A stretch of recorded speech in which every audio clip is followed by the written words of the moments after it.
Hello everyone, welcome to another unboxing. Today I'm going to be reviewing Hammerfall, the World War III Battle Starter Box. Now, setting aside the drama of this, I'm going to be reviewing it as both a starter set and just a good value box. As you can see on the back, we are supposed to get 2 M1 Abrams tanks, 3 T-64 tanks, 2 plastic tank commander screws, mini rulebook, start here booklet, 2 terrain cards, which I assume are kind of like the ones included in Open Fire and El Alamein, and then 6 dice and 4 unit cards. So let's crack it open. I must say I really love the art on the front of this. Actually, before I go on, I'd like to point that out. Props to Battlefront for that. That is definitely something in the favor of this box. Now, I will say this before I really get started unboxing. This kind of box set and El Alamein, I really prefer the Open Fire set to these guys. And that's because, well, actually, in an ideal world, I'd like to have both. I would like to have a little starter set and then a big starter set to really get people off with 2 little armies rather than just a few tanks. So inside, oh yes. So everything is in little baggies. So that way the books aren't all torn up. I'm sure you've seen that over my last few reviews, how badly things were just torn apart in some of these boxes, and it was just sad.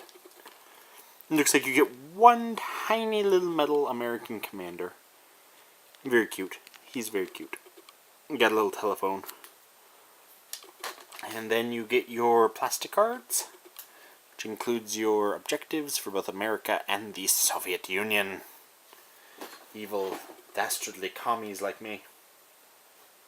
And I'm opening this off screen just because I don't trust myself with my knife to do it on screen without jabbing myself in the finger, and I don't feel like being jabbed tonight.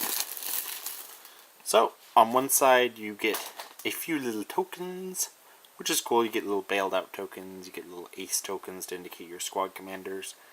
Then you get the little buildings and the little hedgerow.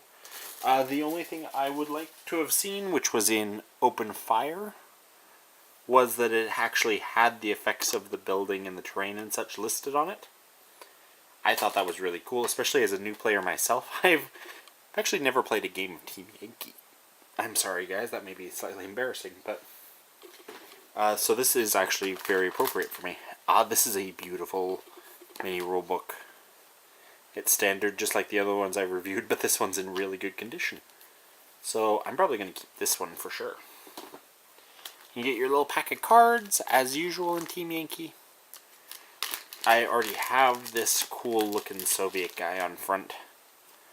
And then immediately behind the Soviet commander is the M1 Abrams tank. As we all know, it was the mainstay of the Soviet forces. That was sarcasm, if you couldn't tell. It is in fact the main American tank. It's just weird, you think they put the T-64 right behind it.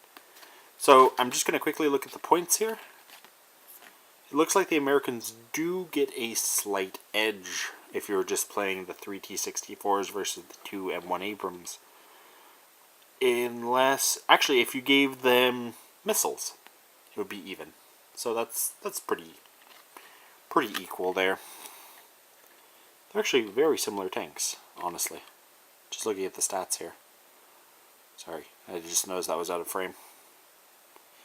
The only thing is that American tanks seem to fire faster in this game for some reason. And I mean for some reason. They had very comparable fire rates, the NATO and Soviet tanks.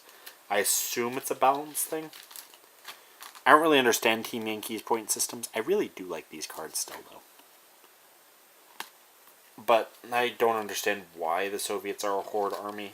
Both NATO and the Soviets at this point in the world were professional armies. But I guess it's for that good old-fashioned Soviet flavor. I guess you can't really have a Soviet army without hordes. I guess that's the idea. Anyway, sorry, little rambling there. But let us see what this baggie has inside. So it seems to be a reclosable baggie to keep your minis in. That's a nice little touch. Inside you get 2 hideous green plastic screws. Now what I think about... and a little hatch that popped off the sprue. That's good. That indicates the sprue gates are really small. There we go. We'll just slide it in there for now.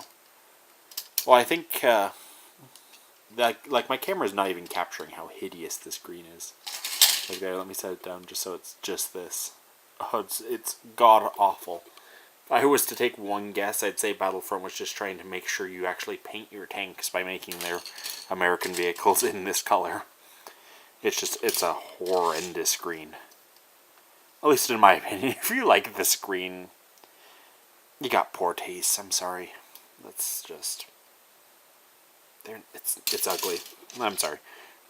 Yeah, this will motivate me to paint my tanks in a hurry. And then you get your 3 T-64s. This is actually what I bought the box set for. I'm just bringing an Allied Soviet platoon, as I mentioned in my Yuri's Wolves unboxing. So I only needed a few more tanks, so I decided just to go for the Hammerfall set, rather than buy a whole other extra box of T-64s, which I probably wasn't going to use. So that's pretty cool. And then you've got one more American hatch that jumped out in there. You got your standard sprue of Soviet tank commanders. I'm sure you've all seen it several times so far, just on this channel. You got it.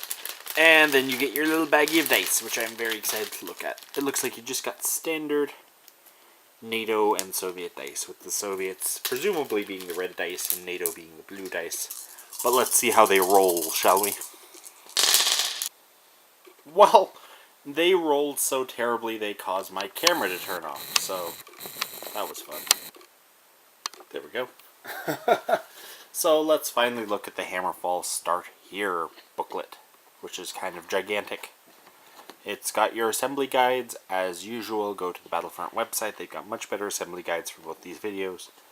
And then they kind of show you how to play the game, which I really like. They say give you a little table setup, where to put your tanks for a fairly balanced thing, your movement step, your shooting step. Good lord, this book's gigantic.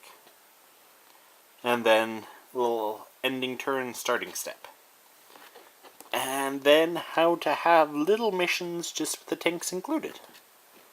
And then it shows you where to go from there, to buy the Stripes booklet, Bannon's Boys, and then Yuri's Wolves and Red Thunder.